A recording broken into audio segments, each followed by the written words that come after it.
Que a bênção, a paz, o amor do Senhor esteja sobre a sua vida nesse momento que você parou agora por 8 minutos. Você vai ficar agora na presença do Senhor. Que você possa falar com Deus, mas que principalmente você possa ouvir a Deus. É algo que o Espírito Santo tem me incomodado muito nesses últimos dias. Eu tenho ensinado aqui, no Ministério Café com Fé, que nós devemos separar um tempo para ouvir a Deus. Se eu te perguntar hoje, você falou com Deus? Com certeza você vai responder, falei.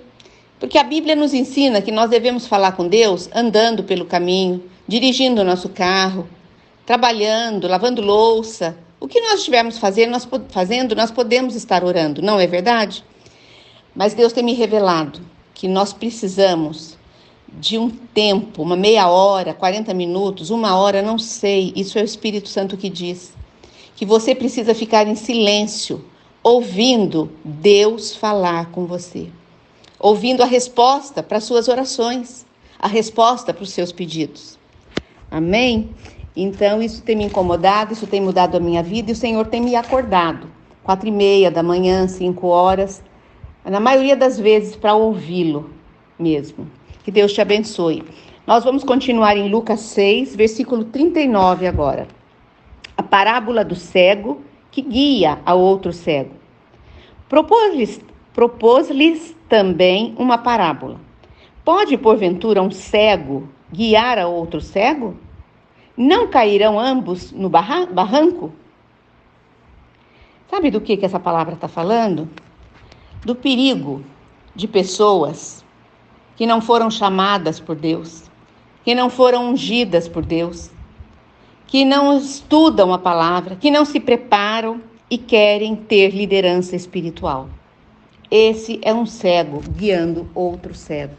Em Tiago 3:1 diz o seguinte: Meus irmãos, não vos torneis muitos de vós mestres, sabendo que havemos de receber maior juízo. Queridos, pastores eles recebem o dom de Deus, para ensinamento. Os pastores, os mestres, eles recebem o dom, eles recebem o chamado. E eles são ungidos por Deus. E eles têm que se preparar. Eles têm que cursar uma faculdade. Eles têm que fazer um curso de teologia. Eles têm que estudar muito. Por quê? Porque a palavra de Deus está falando. Eles irão receber maior juízo. Então, nós devemos tomar muito cuidado com quem está nos ensinando. A pessoa que está ensinando, se ela não está preparada, ela vai prestar conta no dia do juízo. Versículo 40. O discípulo não está acima do seu mestre.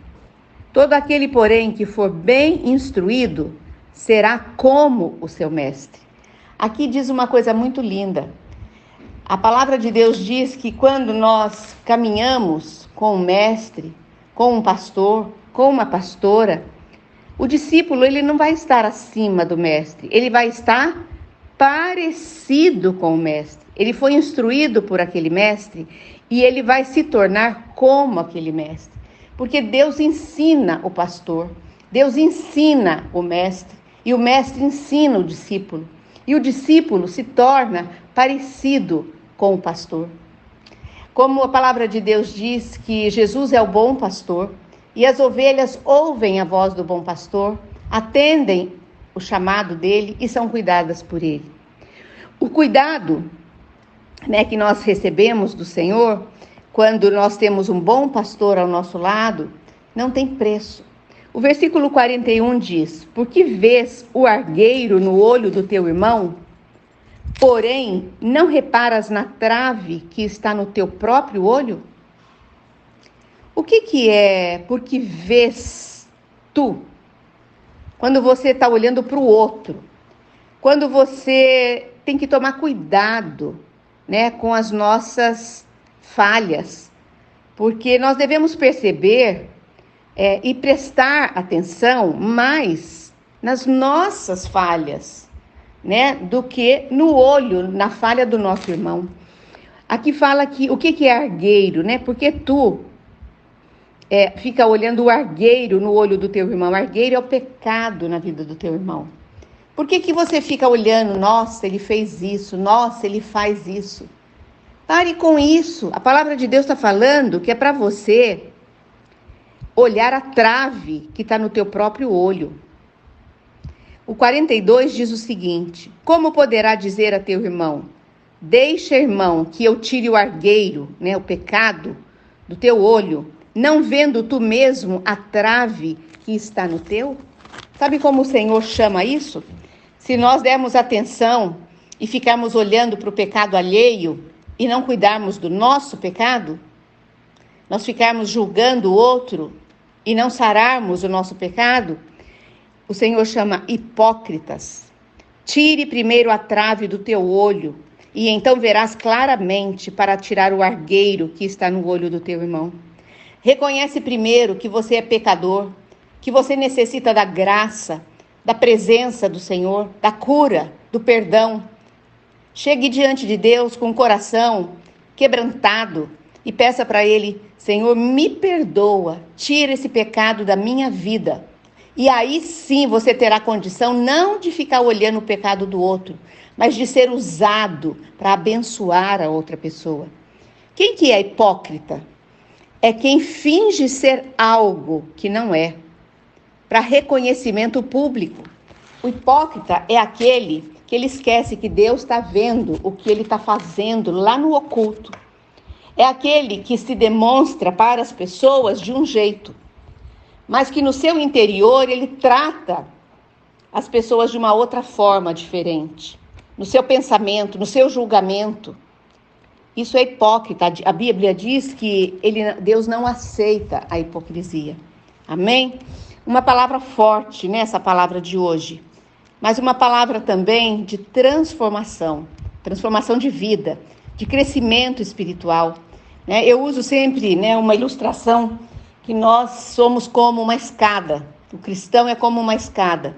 Você recebe a Jesus, você está no primeiro degrau. Você entregou sua vida, você recebeu o Espírito Santo. Agora você precisa começar a subir essa escada espiritual e aprender com a palavra, e obedecer a palavra, e pôr em prática. E fazer aquilo, não aquilo que você gostaria de fazer. Anule a sua vontade. Diga como Paulo: já não sou eu quem vivo, mas é Cristo que vive em mim.